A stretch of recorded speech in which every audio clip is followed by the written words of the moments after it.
Welcome to Meet the Press Now. I'm Peter Alexander here in Washington, where we are following two major stories as we speak, with President Trump and the Defense Secretary Pete Hegseth addressing a massive gathering of top military generals and admirals today, focusing on lethality as the president speaks about using the military to fight what he calls an enemy from within, waging a war from within, and fighting an invasion from within.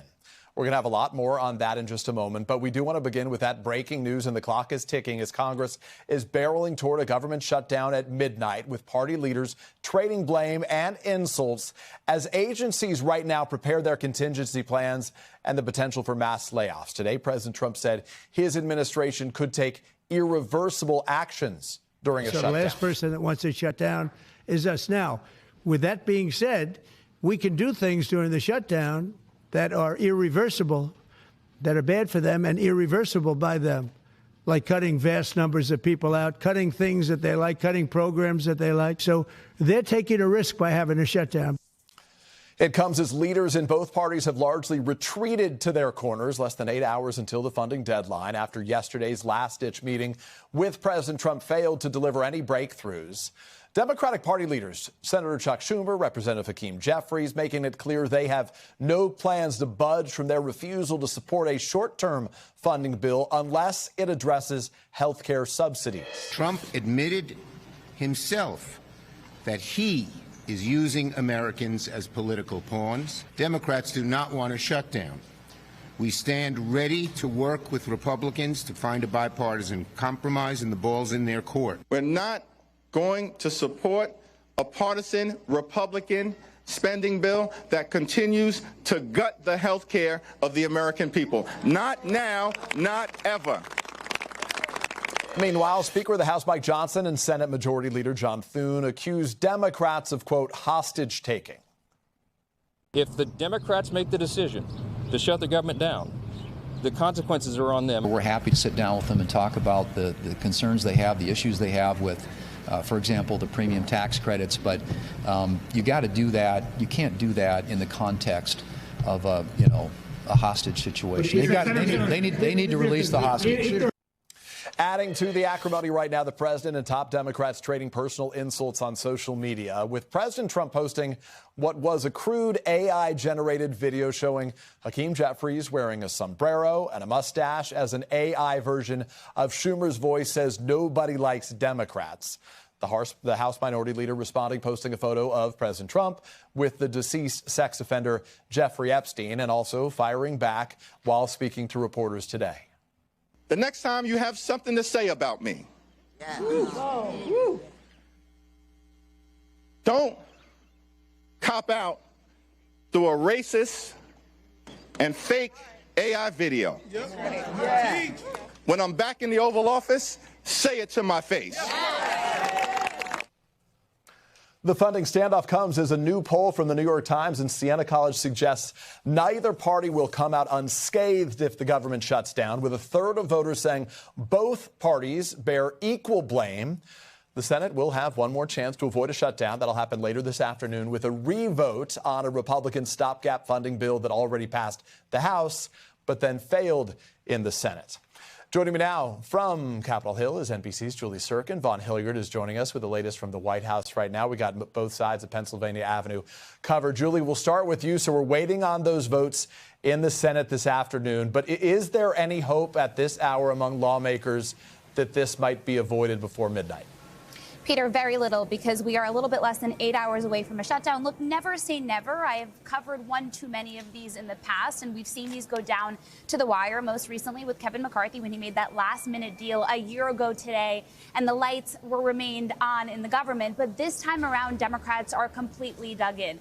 They are in the minority, so the only way the minority can really fight back is with the power of the purse. Government funding is the most important job of Congress, and it looks like they are not going to do it. Democrats pushing Republicans to restore some of those health care cuts that the president signed into law earlier this summer. Republicans saying, let's just extend current funding levels for a couple of weeks, and then we can have that fight in November. There are some Senate Republicans who would be interested. The problem lies with the House, and certainly Democrats I'm talking to are just extremely skeptical. That being said, take a listen to Republicans and Democrats we spoke to about this. Shutdowns are always a combination policy and politics, but to varying degrees. This one is more politics than policy. Democrats have said for years they're opposed to shutdowns always, and now they're the ones who are spoiling for it. Our Republicans say, why are you shutting down? And I ask my Republican colleagues, why are you letting people lose their health care? We are absolutely determined that this ticking clock will not deter us from saving American health care. As you could see there, Democrats are dug in. They are inspired by their base who want them to fight. That said, though, there are very practical implications for millions of Americans. We talked about some of the services I'm sure you will further that will cease when the clock strikes midnight. But a new report out from the nonpartisan Congressional Budget Office also states the practical impacts to federal workers. 750,000, they say, could be furloughed. That could cost the government money, $400 million in total of daily compensation. So this has real impacts that will start about 8 hours from now if they don't figure it out. Yeah, the president also promising significant job cuts coming forward. They may happen in either case, but certainly if there is a shutdown. And I wanted to ask you about a particular Democrat who disagrees with the strategy of his party here. That's Senator John Fetterman of Pennsylvania, who says shutting the government is, in his view, the wrong response right now. Are there any other Democrats who might be getting a bit of cold feet at this hour? There are definitely Democrats who have cold feet. I actually had some new reporting, Peter, that on a conference call on Sunday that Schumer held privately with Democrats, he floated a potential backup plan if the government were to shut down to reopen for 7 to 10 days. He got some pushback, especially from progressives who kind of viewed him as caving. But he did that to give moderates, vulnerable members some cover, something to vote on to keep the government open. They'll have that chance, though, as you mentioned, in the next hour and a half or so. We do expect both the Republican clean extension to fail, as well as the Democratic bill that has all of those provisions to restore health care attached to it. But John Fetterman, you mentioned him. He might be the only Democrat who's publicly admitting that he will support those proposals today. Last night, he actually told me if Democrats want to fight the Trump administration's policies, we should, quote, try winning elections. Julia, these are the days that go on for hours for folks on the Hill. We'll be checking in with you throughout the course of it. We appreciate it. Vaughn, I want to ask you about the president, who we heard him earlier amplify those sort of threats to fire federal workers. He said we could do things that would be irreversible in reference to that. What do we know about what the White House budget director is considering if the government shuts down in the next 8 hours? Right, and you'll have to apologize. As I was looking down at my computer, I know the president just welcomed cameras back into the Oval Office for another executive order signing, so we could very well hear from him here in a matter of minutes this hour, potentially in further remarks as we approach this government shutdown, Peter. But to your point, earlier we heard him at another Oval Office appearance directly reference Russ Vought, his OMB director, and essentially make the case that Russ Vought could seek to have these agencies under the executive branch go forward with permanent reductions in force and potentially even other funding cuts that the president would called irreversible, was his word. Of course, there is a big dispute. Democrats on Capitol Hill are disputing his ability to actually go forward with such threatened cuts. There's a lawsuit that was just filed in federal court just earlier this afternoon ahead of this, as the White House foreshadows this, essentially as an effort to try to force Democrats' hands to avoid a government shutdown. But Russ Vought directly himself just yesterday said that a government shutdown wouldn't be the worst thing here. And so the president doesn't seem like he is eager to move off of his position, which is to move forward with this clean CR and essentially put the onus on Democrats to embrace a shutdown if they so desire, to not go forward with the Republican majority and allow this to go forward.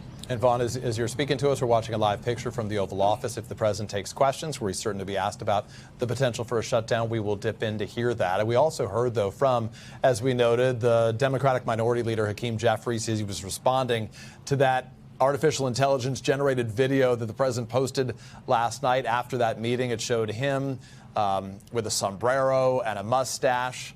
How is the White House defending that post? Well, when asked by our colleague Monica Alba about it, they responded not directly addressing the video that was posted by the president last night, but instead stated their position that Democrats are the ones that would be responsible for a shutdown and that they want to provide health care to undocumented immigrants, which we should be clear here.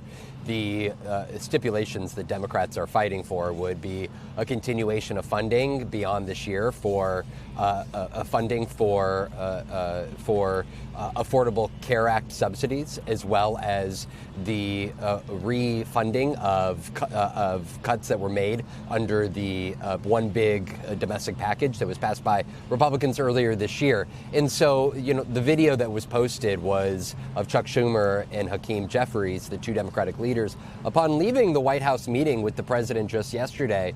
And several of us were turning heads when it was suggested by Chuck Schumer, for example, that they shared stories of Americans who faced health care cuts at the hands of Republicans. And Chuck Schumer suggested that the president appeared to be somewhat receptive or sympathetic to those stories that they shared. But then, of course, just hours later, instead, the president put out this AI video in which he put words into Chuck Schumer's mouth that were not actually spoken by him. And as you said, it was derogatory. And of course, Hakeem Jeffries aggressively pushing back on Capitol Hill today at the racist connotation of putting a sombrero on his head as well. Yeah, Schumer said, among other things, that he thought the president was hearing about the impact on health care for millions of Americans for the first time when they spoke yesterday there at the White House. Vaughn, we appreciate your reporting. We want to join now the Virginia Democratic Congressman, Suhas Subramanyam, who is among those who are keeping a very close eye on what's happening on Capitol Hill. Congressman, I appreciate your being with us. It does look increasingly like a shutdown is unavoidable. You live in a Virginia district, of course, filled with federal workers, the highest number of federal workers in the country in California, right behind them, the state of Virginia. What is your message to those in your home state at this moment?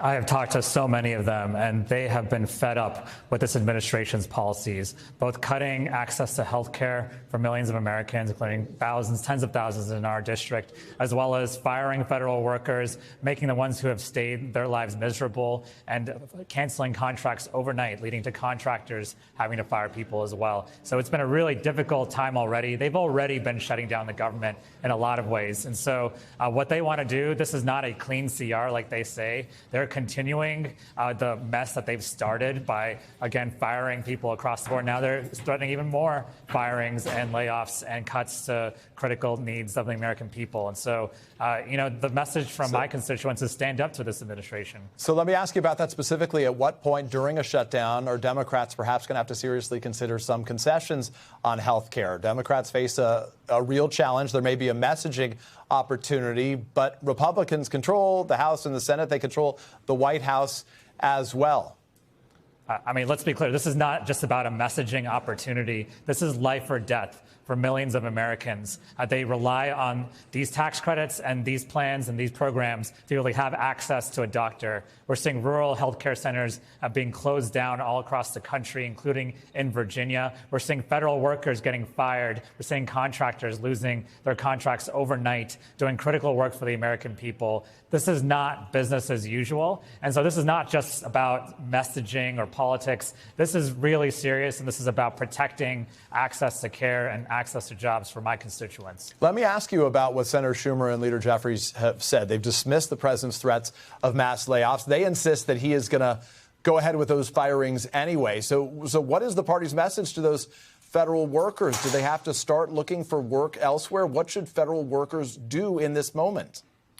Again, we've already seen tens of thousands of federal workers get laid off, lose their jobs. What happens is the administration fires these folks, and they realize how important they are to running our country, and then they come crawling back, asking them to come back. I've seen that happen over and over again. Certainly in Virginia, we have been hurt by this administration's policies. But let me be clear to the American people, do not let them lie and say that a shutdown means you have to fire people. It's quite the opposite. You should be keeping everyone. They won't get paid during the shutdown, but hopefully we don't have a shutdown. But unfortunately, the problem right now is I'm here on Capitol Hill, and there's no Republicans here really negotiating with us or making a real effort to actually avert a shutdown. So this is where we are right now because they have complete control of government. So let's note what the polls say right now. A new New York Times and Siena College poll shows that 65% of voters, including 43% of Democrats, do not think Democrats should let the government shut down, even if their demands are not met. Is using the funding deadline, I think this is ultimately where the question may lie, is using this funding deadline as a negotiating tool, despite these enormously high stakes, the right strategy? Again, I dispute the question in that poll. It's saying that we're letting the government shut down. Republicans have the House, they have the Senate, they have the White House, they even have the Supreme Court at this point. They have complete control. They had many, many months to come to us and work out an agreement. The first time they even made an effort was that dog and pony show that the president put on in the White House, where he wasn't negotiating in good faith. And so it seems like the president, from what we've heard from Russ Vought and other people in his administration, it seems like they want a shutdown and that this is their plan, perhaps their plan all along. And so, okay, they have control, but we don't want a shutdown. We want to negotiate. We want to make sure that we move forward, but we also know that this is life or death for our constituents. And so we need to make sure that we save people's health care and we save people's jobs in my district. We saw a situation not too dissimilarly in March. Senator Schumer and 9 other Democrats ultimately joined Republicans then to pass a short-term funding bill that obviously frustrated many people within your party. Do you believe that Democrats are more unified in their position this go-round? We are more unified. I think looking back, that CR and that budget fight was basically the same thing we're voting on again. So I don't know why Republicans think we would vote differently on the basically exact same thing, except a little bit worse. The reality is right now, yes, we're a little more unified this time. It seems like the Senate is not going to accept their proposal. The last time the Democrats went along with it, I guess. So what changed between then and now? I haven't changed, certainly, and pretty much all House Democrats haven't changed. I think what's the same, really, is the fact that they're continuing to cut federal workers' jobs, continuing to cut health care, and this is not business as usual. And so perhaps some Democrats learned that lesson over the last 6 months, but I don't know why Republicans thought we would vote for this after voting against it in March. Congressman Suhas Subramanyam, we really appreciate you making time for us. Obviously, no American wants to see a shutdown at this moment, so we'll be watching very closely. Thank you so much for your time. Thank you. Coming up, President Trump tells a gathering of top military leaders that there is a war from within, floating that they will use Democratic-run U.S. cities as the president described it, training grounds, while touting the administration's crackdown on crime and immigration. Plus, bracing for impact. More on what's at stake politically as Congress barrels toward a shutdown of the government that is now just a matter of hours away. We're going to get the view from voters and a top Republican official in a state that could be heavily impacted. You're watching Meet the Press now.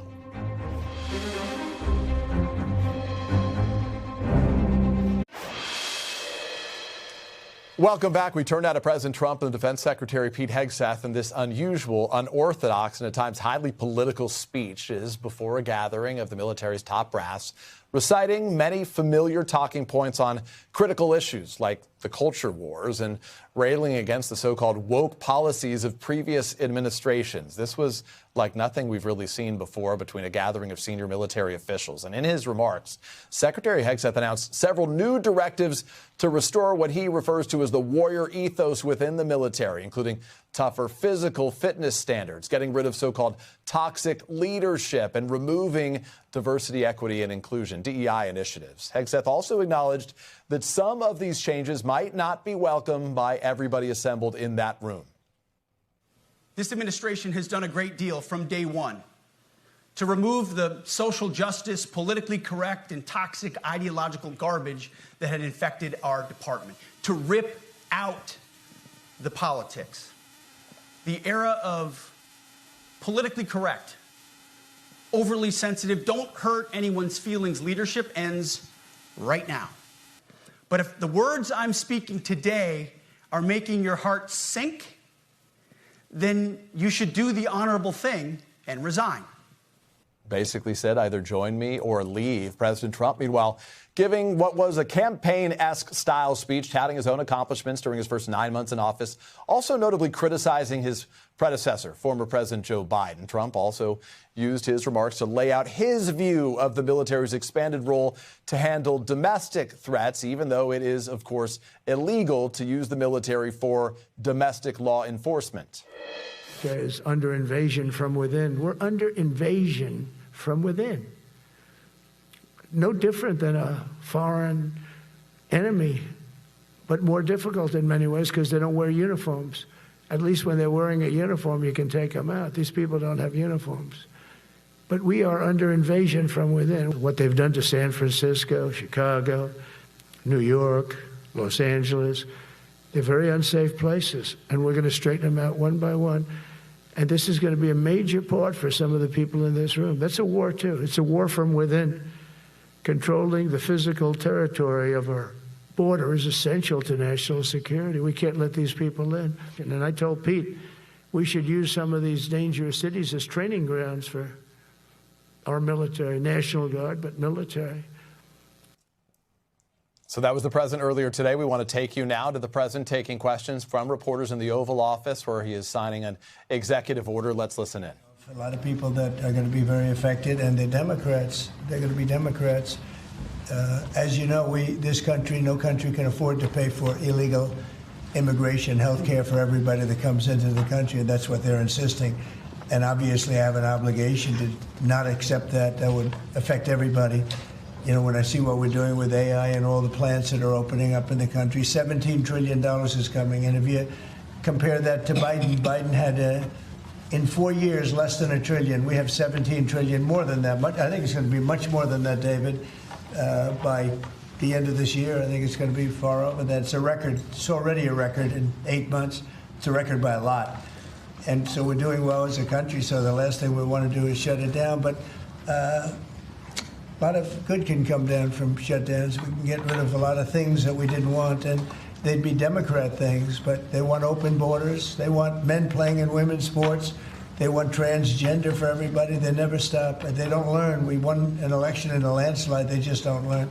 So we have no choice. I have to do that for the country. Yes. You mentioned a deal with Harvard, Mr. President. What is that deal? Will they be paying the administration? Well, we're in the process of getting very close, and Linda's finishing up the final details, and they'd be paying about $500 million, and they'll be operating trade schools. They're going to be teaching people how to do AI and lots of other things, engines, lots of things. You know, we need people in trade schools. I remember when I went to school, I had some people that weren't particularly good students, but they could take a motor or an engine apart blindfolded and put it back blindfolded, but they weren't too good at other things, and many of them ended up doing better than the people that were. So trade schools are very important, and we've lost trade schools. We used to have a lot of trade schools in this country. We don't have them anymore. We have tremendous plants opening, and we want to have people at top level for those plants, whether it's AI or whether it's automotive plants. You know, we have many automobile companies open their plants in the United States. They're all coming back for two reasons: tariffs, and I think they liked November 5th. You know, they liked the person that was chosen, and they're moving in from Canada. They're moving in from Mexico. They're coming in from all over the world. China is coming. They're all coming, and that way they avoid paying tariffs. So, you know, they're coming for that reason. So by opening up trade school, because we're going to need employees, we're going to need people with skill.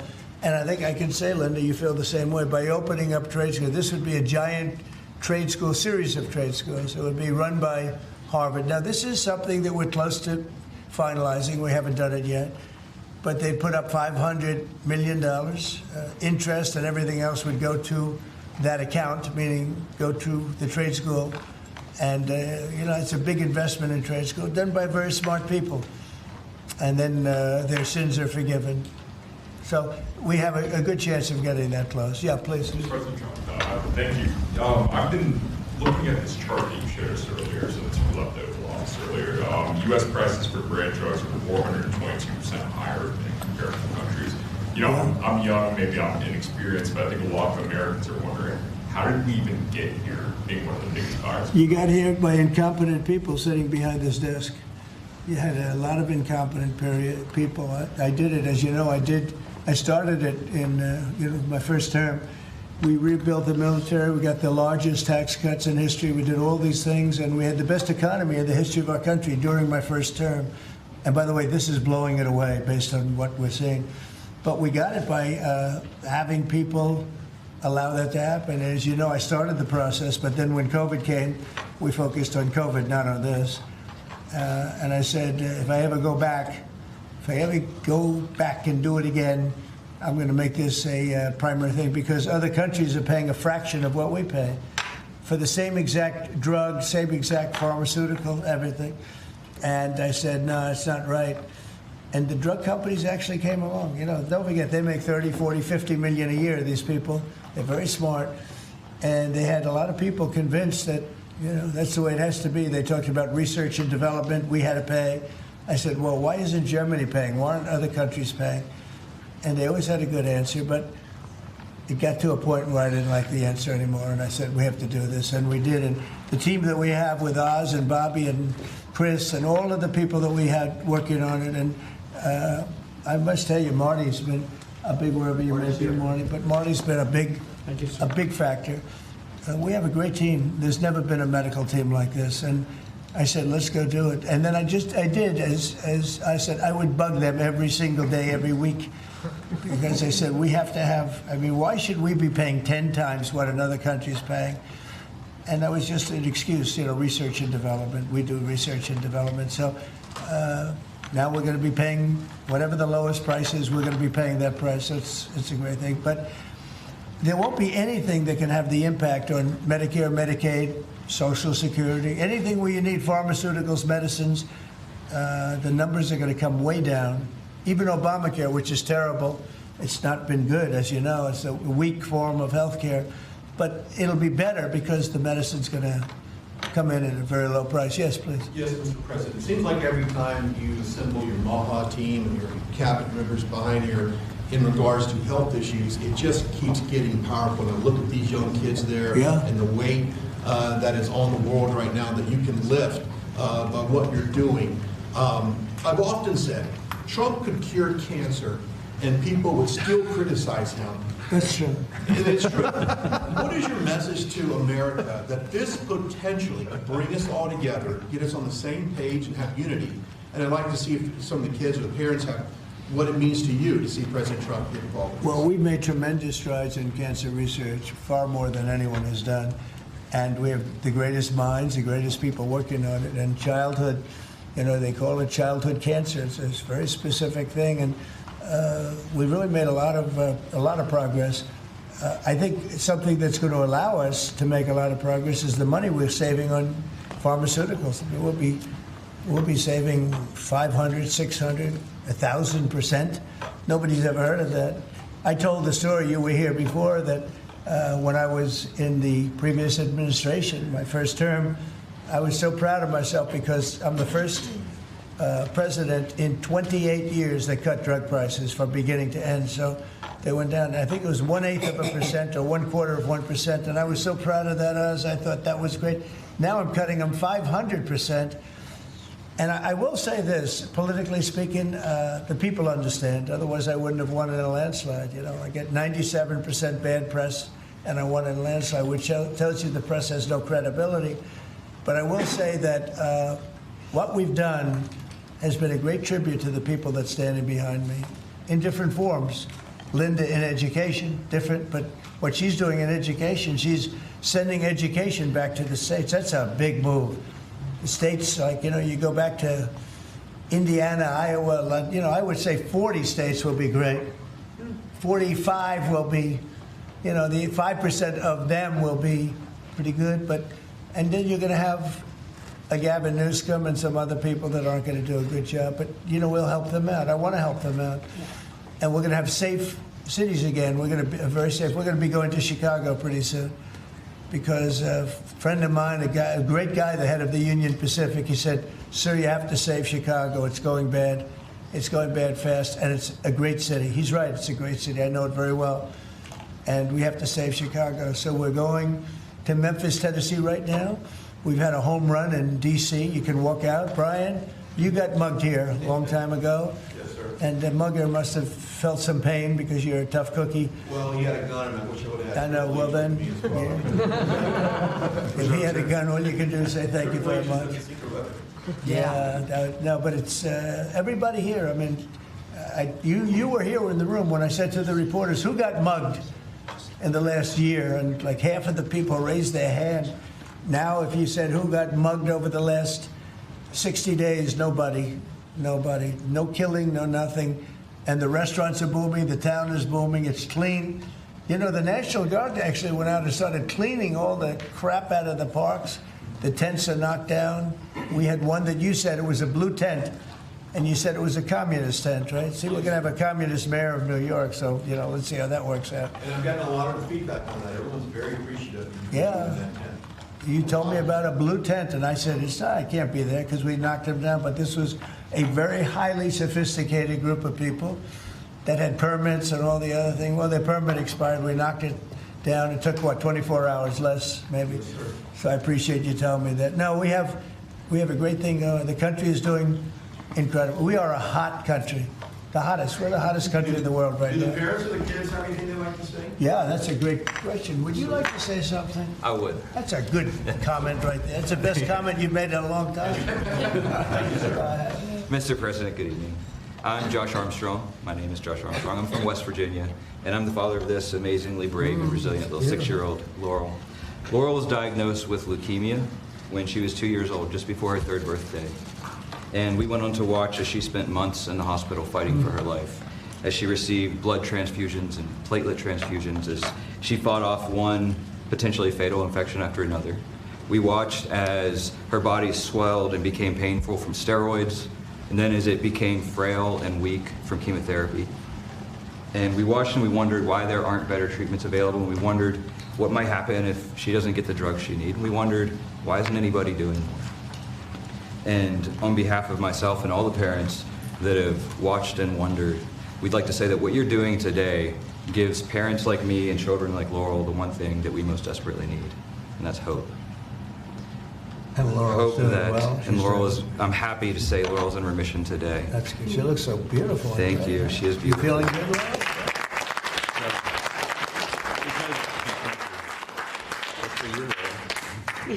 That's for you. You look so great. Because of this bill, doctors are going to be able to get better treatments faster to patients like Laurel. Big difference. Because of you making children like her real children, not cases or statistics, but children like Laurel and all of these children here today, we have that hope, and we are so proud that you're standing with children with cancer and making it a national priority. It's very nice. Thank you, Mr. President. We're with you all the way. How about you, back there, Dad? Actually, I'd like my daughter to speak. I like that much better. Caroline would like to speak. She's That's very good. I'd like you to speak. Thank you. Good afternoon. My name is Carolyn Hendricks. When I was 4 years old, I was diagnosed with Ewing sarcoma, a pediatric bone cancer. 11 years later, I'm now 16 years old, and I'm doing great. What you're doing today, Mr. President, means that kids like me will get better options and so much more hope for the future. This will help doctors use technology to find cures faster, match patients to trials more quickly, and give our families more control over our health. For kids, every day counts. This order shows that our lives matter enough to be first in line for innovation. On behalf of children and young adults with cancer, those still fighting and those in remission like me, and families who wish that they had more time together, thank you for making us a national priority. Mr. President, because of actions like this, kids like me have the chance to grow up, to chase our dreams, and to live full lives. And that is the greatest gift anyone could ever give. Wow, that was so good.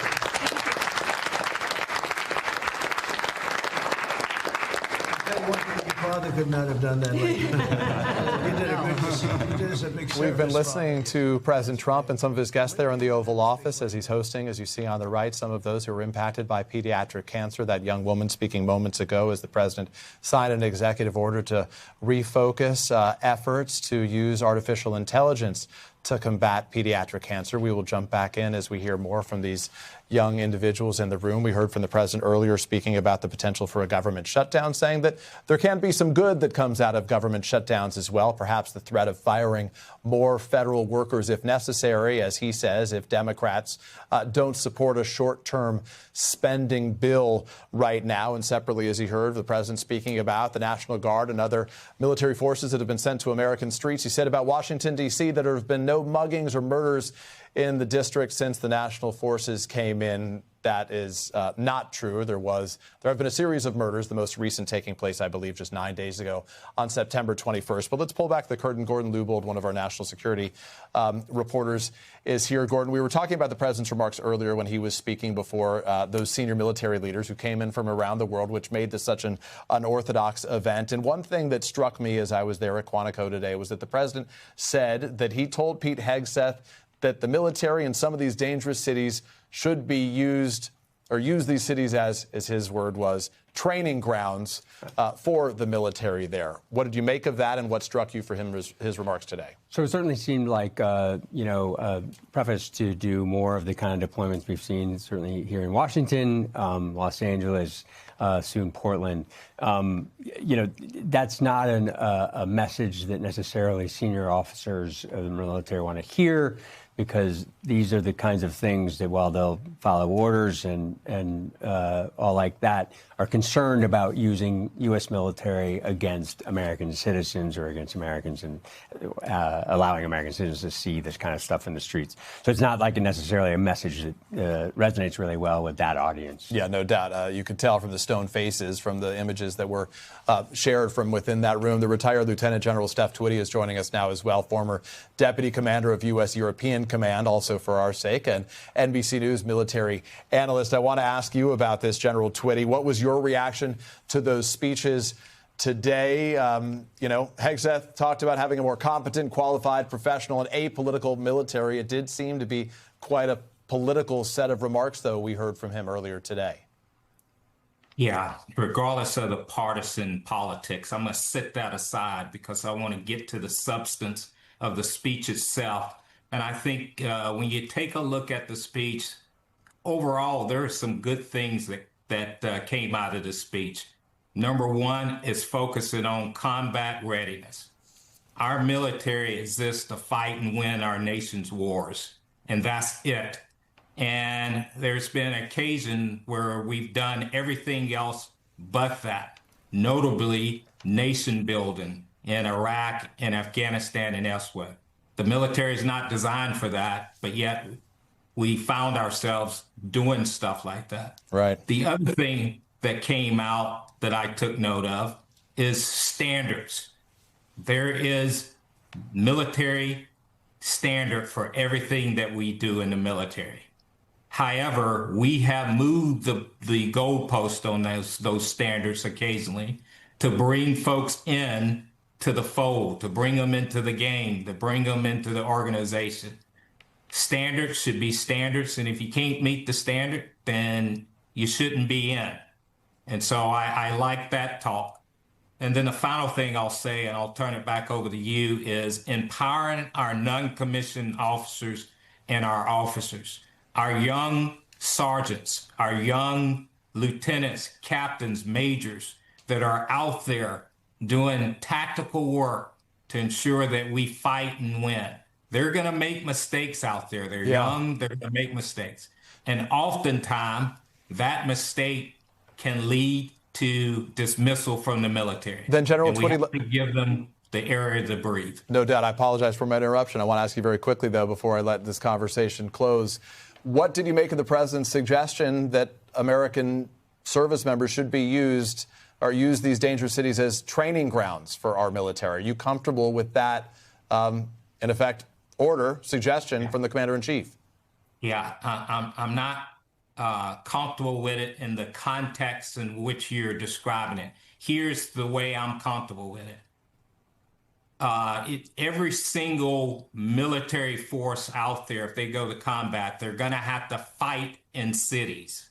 So understanding how to fight in cities. How do you fight from high rises? How do you fight from subterranean sewages and things like that? And so if we're using our military, the training should be gathering lessons learned in that context, not gathering lessons learned to go after and shoot our own people or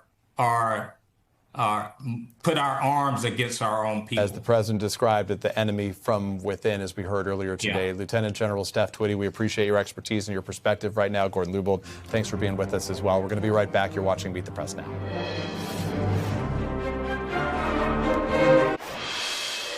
We got all sorts of juggling going on this afternoon. We're back now, and joining me is our panel co-anchor of the Early Brief newsletter at the Washington Post, our friend Dan Merica, Democratic strategist Joel Payne, and Republican strategist Annalise Keller. They're with us. All right, we're going to whip around here. A lot to talk about in a short period of time. Dan, let's get to you. Less than 7 hours to go until the government shutdown. Is there a viable off-ramp that you see right now for either side?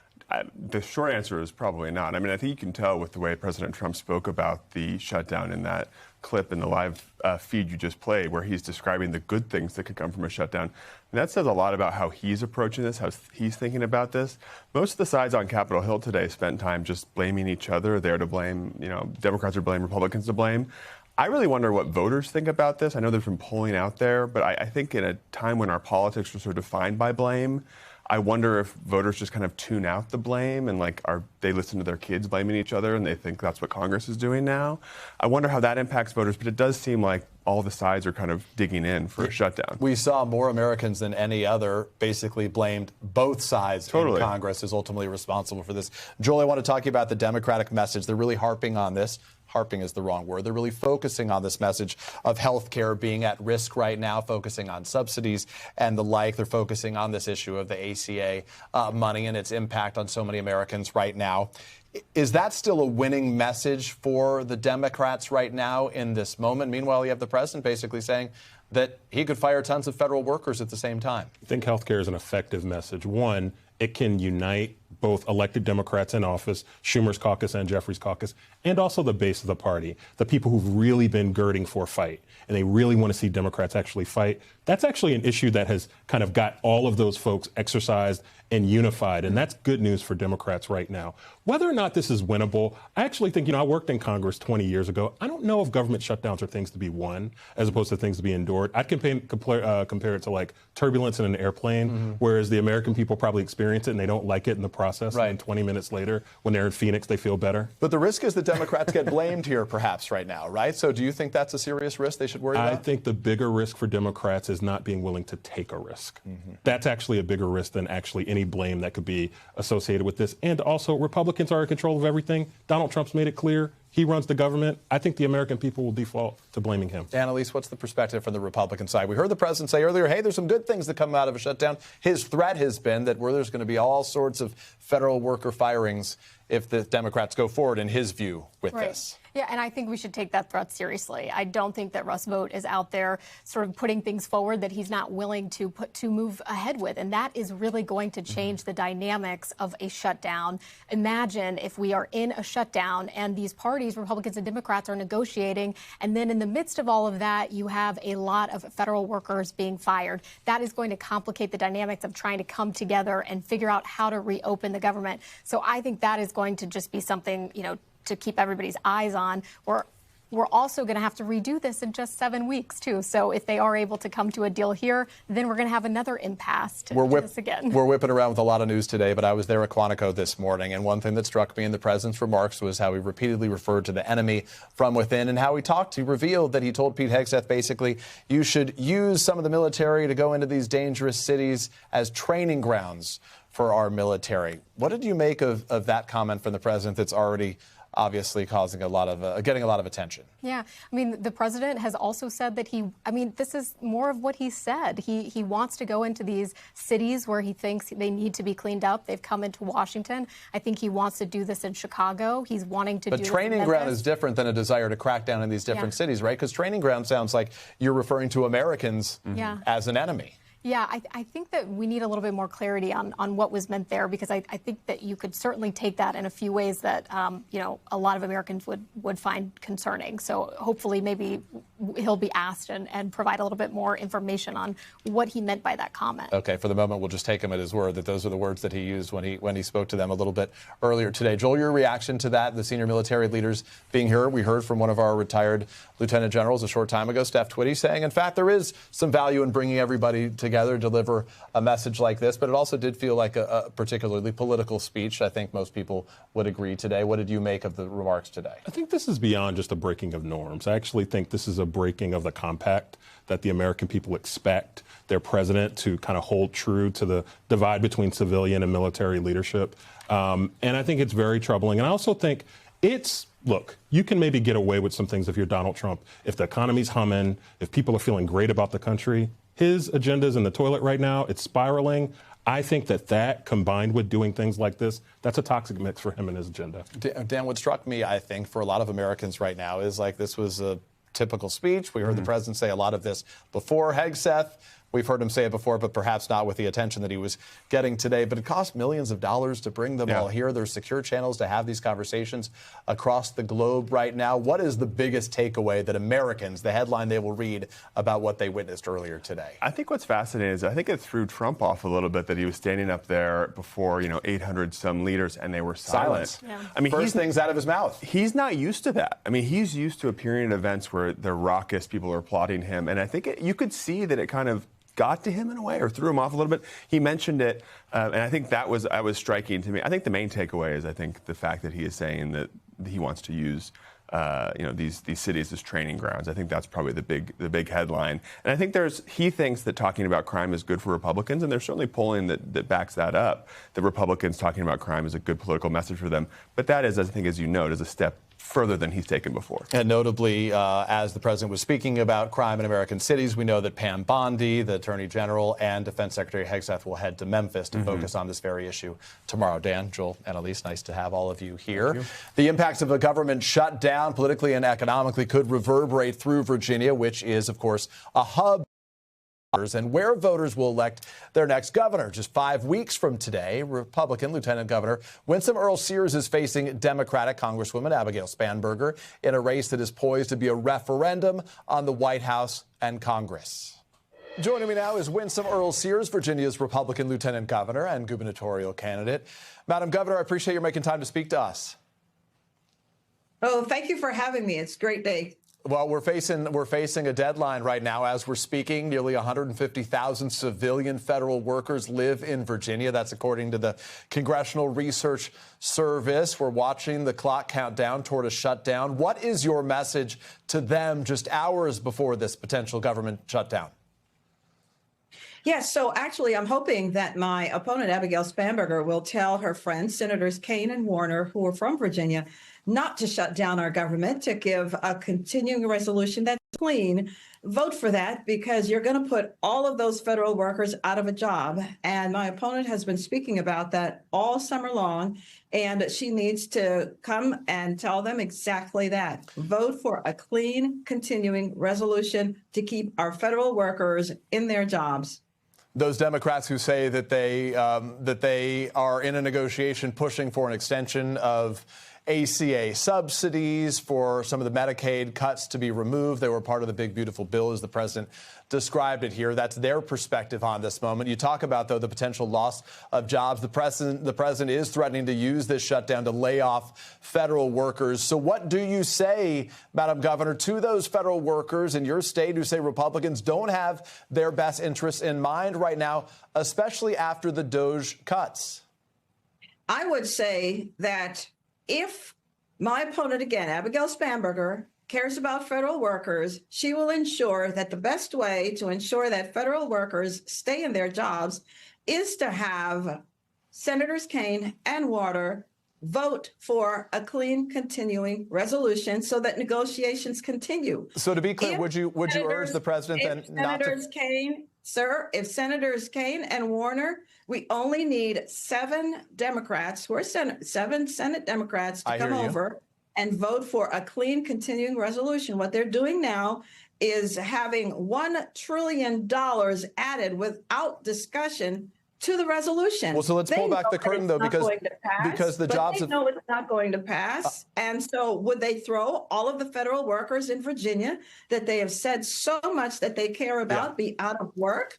That's not fair. That's not the way we want to be. So I want to let you finish that thought, but I think it's important that we make clear to the audience right now that the president initiated the biggest singular cut to jobs in U.S. history earlier this year, of course, when he offered more than 2 million people a buyout. 24,000 cuts were made in the U.S. Army, 10,000 in the Veterans Affairs Department. Many of those cuts, of course, in your home state of Virginia right now. So whether, even before we face this shutdown deadline, the president was already cutting jobs. So would you tell President Trump not to cut the jobs of any more federal workers regardless?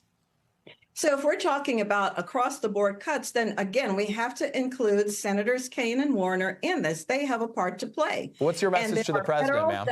There are federal jobs that are at stake. We in Virginia, and by the way, I know what it's like to lose a job. I don't want that to happen to anyone. And we have created over 250,000 job openings in Virginia. We have already had some of those same federal workers. They've taken jobs either with local government, state government, or they have gone into the private sector, or they've opened their own business. So we have the ability to put anyone who wants a job in Virginia to work, and we can entertain. If they want to have their own business, we will help them to do that. We have had job fairs. So I'm saying right now, there are 7 Democrats. That's all we need. 7 Democrat senators to come forward and say they will not shut our government down. They will not put these federal workers in jeopardy. I understand. I'll button it up with this. You recognize that obviously the president was getting rid of federal worker jobs even before this shutdown conversation existed. So just very quickly, yes or no, and then I'll move on. Would you tell President, ma'am, let me interrupt quickly. Would you tell President Trump not to fire any more federal workers? What is Senators Kaine and Warner going to stand up and say? They agree with what you said, then they shouldn't fire any federal workers. And as I made clear, the job firing started even before the situation we're in now. Let me ask you separately. President Trump has said that he would endorse you, but has not officially. Do you need his endorsement to win this race? We are winning this race. We are taking all of the endorsements. We are not saying we don't want any endorsement. And by the way, let me tell you what's happening at the polls. Republican voters are showing up at the polls in a much, much stronger way than the Democrats are. And that's because we have common sense policies that will work not just for Republicans, but for independents and Democrats as well. When I say that I'm going to keep cutting taxes, that works for Democrats. They don't have to pay more. When I say we're going to keep everybody safe, we're not going to vote against qualified immunity, and we're not going to defund the police. That helps keep Democrats, Republicans, independents obviously, as you create jobs, it's the same way. As you know well, in the state of Virginia, there are a lot of independent thinkers as well, and independents often make up the decisions in state elections like this. So, what policies of the president's do you disagree with in particular? I'm not sure I understand your question because I'm talking to you about policies that I'm going to put forth in Virginia. And I'm asking vis-a-vis the president, what policies of the president's do you disagree with? It's an opportunity to detail what you stand for. Policies. You've got to talk to the president about those policies. And so where do you differ from his so the American... The United States, Madam, I'm running to be governor of our great Commonwealth of Virginia.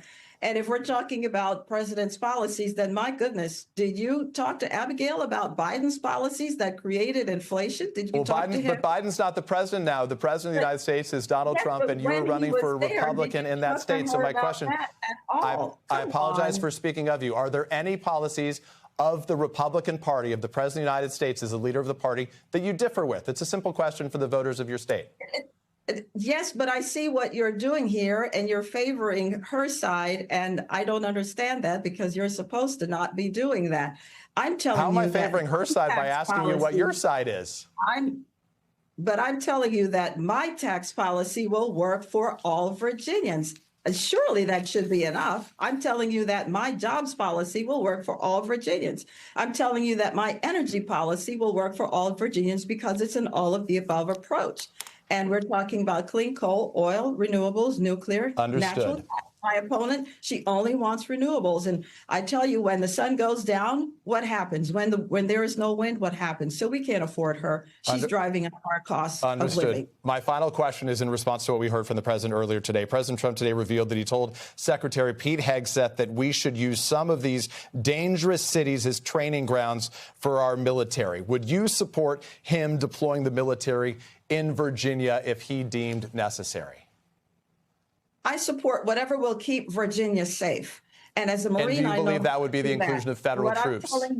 What I'm telling you is we have found the number 3 MS-13 leader right here in Virginia, which my opponent, Abigail Spamger, was against. She's for sanctuary cities. We are not going to give any criminals who are legally here sanctuary. So would you request federal troops come into the state of Virginia, Madam Governor? We voted for fentanyl, which produced so much coming across the border because of her open borders policy. So I am for whatever will keep Virginians safe. Okay, yes or no question. Would you ask President Trump to bring in federal troops to help keep Virginians safe?